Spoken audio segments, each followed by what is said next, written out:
Bulletin में खुशामदीद। महंगाई और बिजली के बिलों में टैक्स के खिलाफ जमात इस्लामी ने इस्लामाबाद के मुख्तलिफ मकामात पर धरने दे रखे हैं। मरी रोड, रावलपिंडी, 0 पॉइंट, इस्लामाबाद चौकी नंबर 26 और लियाकत बाग के बाहर एहतजाज किया जा रहा है। अमीर जमात इस्लामी हाफिज नईमुर रहमान ने कराची से चित्राल तक धरनों का ऐलान कर दिया। कहा आवाम को रिलीफ मिलने तक एहतजाज जारी रहेगा। लोग कहते थे एक दिन का धरना, लोग कहते थे कि भाई आगे चले जाते ना बाबा ना, अब बैठेंगे और हम तो कहते हैं कि अभी बिजली की कीमत कम कर दें जो हमने अपना पूरा बनाया है। IPPs के बारे में तय कर रहे हैं कि इनको बंद करना है, खून नहीं चूसने देना, तय कर ले तनख्वाहदार तबके के पैसे जो स्लैब सिस्टम है उसको खत्म कर रहे हैं, तय कर ले पेट्रोल की लेवी खत्म कर रहे हैं, आटा, चावल और ये दाल और इसी तरह से जो है वो चीनी इस और बच्चों के दूध पर जो टैक्स लगाया है ये बता दें कि हम खत्म कर रहे हैं। तो हमें कोई शौक नहीं है, हम तो रिलीफ लेने के लिए आए हैं, अवाम को इस जुल्म से निजात दिलाने के लिए आए हैं। और जब तक ये नहीं मानेंगे हम भी अपना रास्ता नहीं छोड़ेंगे। कभी इधर से जाएंगे, कभी उधर से जाएंगे, पूरे पाकिस्तान में धरने हो रहे होंगे, कराची से लेकर चित्राल तक भी धरने चलेंगे। जमात इस्लामी का रावलपिंडी के लियाकत बाग में धरना जारी है। हम ताज़ा तरीन सूरत हाल के लिए बात करेंगे जियो न्यूज़ के नुमाइंदों शब्बीर डार, नौशीन यूसुफ, हैदर शिराजी और अरफा फेरोज जकी से। लेकिन इस वक्त सबसे पहले ब्रेकिंग न्यूज़ है शब्बीर डार, जियो न्यूज़ के नुमाइंदे उनके पास। शब्बीर, क्या ब्रेकिंग न्यूज़ है इस वक्त? जी बिल्कुल, जमात इस्लामी के कारकुनान बड़ी तादाद में इस वक्त लियाकत बाग मरी रोड पर मौजूद है और यहाँ पर मरकज़ी कायदीन और मकामी कायदीन इस वक्त इस धरने से खिताब कर रहे हैं। सबसे अहम खबर यह है कि चूँकि आज रावलपिंडी से जमात इस्लामी की बड़ी रैली ने रावलपिंडी से इस्लामाबाद जाना था, लेकिन फैज़ाबाद और मरी रोड पर रुकावटें खड़ी की गई, जिसकी वजह से जो रैली है इसका जो प्लान है वो मौखर कर दिया गया। अब ज़िले इंतज़ामिया, पुलिस और जमात इस्लामी की जो मकामी क़यादत है उनके माबेन मुज़ाकरात कामयाब हो गए हैं और इन मुज़ाकरात में ये तय पाया है कि जमात इस्लामी को 2 से 3 रोज़ तक लियाकत बाग के बाहर एहतिजाजी धरने की मशरूत इजाज़त दी जाएगी। और इस मुआहदे में ये तय पाया है कि जमात इस्लामी ट्रैफिक ब्लॉक नहीं करेगी और अमन में खलल नहीं डालेगी। इसके अलावा अगर ट्रैफिक की सूरत हाल की बात करें तो रावलपिंडी में एहतिजाजी धरनों के बायस जो ट्रैफिक है वो बदतरीन सूरत हाल अख्तियार कर गई है। इस्लामाबाद की तरफ जाने वाले तमाम जो रास्ते हैं यहाँ पर हमें शदीद ट्रैफिक जैम नजर आ रहा है। मरीजों को शब्बीर डार ने अहम खबर दी है जमात इस्लामी और वहाँ पर ज़िला इंतज़ामिया के दरमियान इस बात पर इतफाक हुआ है कि 2 से 3 रोज़ की मशरूत इजाज़त दी जाएगी धरने की और इस दौरान कुछ यकीन दहानियाँ भी करवाई गई हैं। इसकी मज़ीद तफसील भी आपके सामने रखेंगे। हम अभी नौशीन यूसुफ से बात करेंगे। नौशीन, आप ये बताइएगा कि हमने देखा आज सुबह से इस्लामाबाद का रेड जोन सील कर दिया गया था, डी चौक पहुंचने वालों को गिरफ्तार भी किया गया और ब्लू एरिया इस्लामाबाद आने वाले रास्ते सील्ड हैं। तो क्या हम कह सकते हैं कि डी चौक पर निस्बतन पुरअमन सूरत हाल है? पर इस वक्त भी बिल्कुल पुरअमन सूरत हाल है। कुछ कारकुनान जो हैं वो आए हैं जो इस वक्त भी डी चौक पर मौजूद हैं।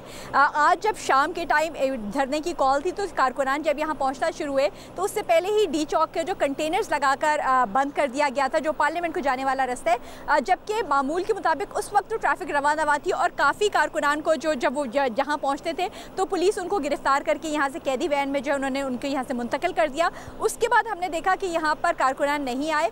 शाम के बाद यहाँ पे कुछ कारकुनान आए, लेकिन जब उन्होंने सुना कि यहाँ पर कुछ भी एक्टिविटी नहीं है तो आहिस्ता आहिस्ता कारकुनान ने यहाँ से जाना शुरू कर दिया और अब बस चंद कारकुनान यहाँ पे मौजूद है।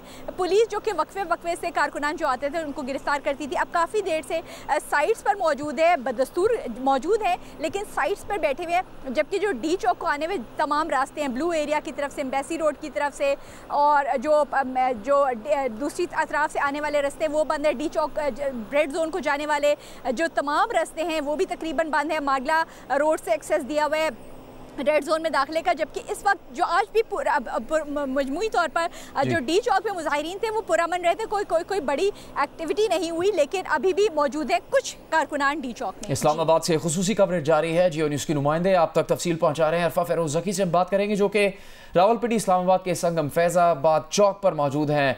अरफा, यहाँ तो रास्ते मुकम्मल तौर पर बंद कर दिए गए, तो फिर शहरी किस तरह से आ रहे हैं रावलपिंडी से इस्लामाबाद, इस्लामाबाद से रावलपिंडी? देखिए, आज जो दोपहर से सूरत हाल हमें फैजाबाद में नजर आ रही थी शाम तक, उसके बिल्कुल ही बरस हमें इस टाइम में सूरत हाल फैजाबाद पर नजर आ रही है। कंटेनर्स की 2 लेयर्स लगाकर सुबह से ही इसको बंद कर दिया गया था। आमद ज़ोरफ्त कोई भी आम शहरियों की नहीं यहाँ हो पा रही थी, सिर्फ चहलकदमी करके जो है वो शहरी यहाँ से बाहर जा पा रहे थे। लेकिन ये जब जमात इस्लामी का तकरीबन मगरिब के बाद जब ये काफिला I-8 से एक्सप्रेस वे से होता हुआ फैजाबाद के पुल पर जैसे ही पहुंचा, तो यहाँ जो कंटेनर्स लगे हुए थे 2 लेयर्स की, उसको इस्लामाबाद पुलिस ने पुरअमन तौर पर उनको हटा दिया और जमात इस्लामी के जो कारकुनान है उनको आराम से पुरअमन तरीके से जो है वो फैजाबाद की जो इंटरचेंज है इस्लामाबाद से रावलपिंडी दाखिले की जो है उन्होंने इजाजत दे दी। कोई भी बिल्कुल यहाँ लॉ एंड ऑर्डर की सिचुएशन जो है कोई भी उसमें मसला नहीं हुआ। जो कारकुनान थे पुरअमन तरीके से वो नारेबाजी करते हुए जो है वो आराम से जो इस्लामाबाद से रावलपिंडी दाखिल हो गए। और जो इस्लामाबाद की जो पुलिस थी जो सुबह से भारी नफरी पे हमें नजर आई थी, उनके हाथों में शेल गन्स भी थी, रबर की जो तो अरफा, इस वक्त जब आप ये ताज़ा तफसील बता रहे हैं, रास्ता मुकम्मल तौर पर बंद है यहाँ पर? देखिए, सुबह से रास्ता बिल्कुल मुकम्मल तौर पर बंद था, लेकिन अब ठीक है, रास्ता मुकम्मल तौर पर बंद है। अब हम बात करेंगे नुमाइंदा जी न्यूज़ हैदर शराजी से। हैदर, आप बताइएगा, आप इस्लामाबाद एक्सप्रेस वे I-8 पर मौजूद थे जब अमीर जमात इस्लामी वहाँ पहुंचे और खिताब किया, क्या कहना था उनका? देखिए, ये एक्सप्रेस वे पर जब अमीर जमात इस्लामी पहुंचे तो वो तकरीबन 15 मिनट वहाँ मौजूद रहे। 8 बजे के बाद जमात इस्लामी ने ऑफिशियली वफाकी दारुल हुकूमत से धरना खत्म करते हुए रावलपिंडी यानी पंजाब की हदूद की तरफ बढ़ने का फैसला किया। इनिशियली उन्होंने ये ऐलान किया कि वो मरी चौक में मरी रोड से होते हुए लियाकत बाग से डी चौक की तरफ आएंगे, लेकिन वहाँ जिस वक्त उन्होंने धरना ये हुए था, इस दौरान इस्लामाबाद की जो मरकजी शाहराएं थे वहां उस वक्त ट्रैफिक का दबाव रहा। और इस वक्त अगर बात कीजिए डी चौक से जो शाहराह शुरू होती है G11 की तरफ F और G सेक्टर के दरमियान ये मरकजी शाहराह है, इस पर ट्रैफिक का दबाव है। लेकिन साथ ही सर्विस रोड जो है, इसी के साथ ये सर्विस रोड पर भी कंटेनर लगाए गए हैं। पिम्स अस्पताल के साथ यहाँ कंटेनर लगाए हैं सर्विस रोड की तरफ, तो ट्रैफिक का बहुत ज्यादा शराजी, शुक्रिया इस तफसील के लिए। नौशीन यूसुफ, शब्बीर डार, अरफा फेरोजा की आपका भी बहुत बहुत शुक्रिया। इस्लामाबाद से कवरेज जारी थी। इस वक्त क्या हालात है इसके बारे में आपको जियो न्यूज़ के नुमाइंदों ने बताया। वफाकी वज़ीर इत्तलात तारड़ ने कहा कि जमात इस्लामी को लियाकत बाग में जलसे या धरने की इजाज़त दी गई थी, इसके SOPs भी तय हुए थे। 200 यूनिट तक बिजली के सार्फिन पर बोझ नहीं डाल रहे, हम मुल्क की बका की खातिर बातचीत करने के लिए तैयार हैं। इस्लामाबाद में प्रेस कॉन्फ्रेंस के दौरान कहा कि तालिबान को वापस लाने वाले कहते हैं कि ऑपरेशन नहीं होने देंगे। आपके पास प्लान क्या है? इंसदाद दहशतगर्दी के लिए क्या कर रहे हैं? वज़ीर आला खैबर पख्तूनख्वा जलसों में कुछ कहते हैं, इजलासों में कुछ और कहते हैं। वज़ीर आला खैबर पख्तूनख्वा के बयानात तज़ादात का मजमुआ है। विमेंस एशिया कप के सेमीफाइनल में श्रीलंका ने पाकिस्तान को शिकस्त दे दी है। पाकिस्तान ने पहले बैटिंग करते हुए 140 रन बनाए। श्रीलंका ने 141 रन का हदफ 7 विकेट्स के नुकसान पर पूरा कर दिया।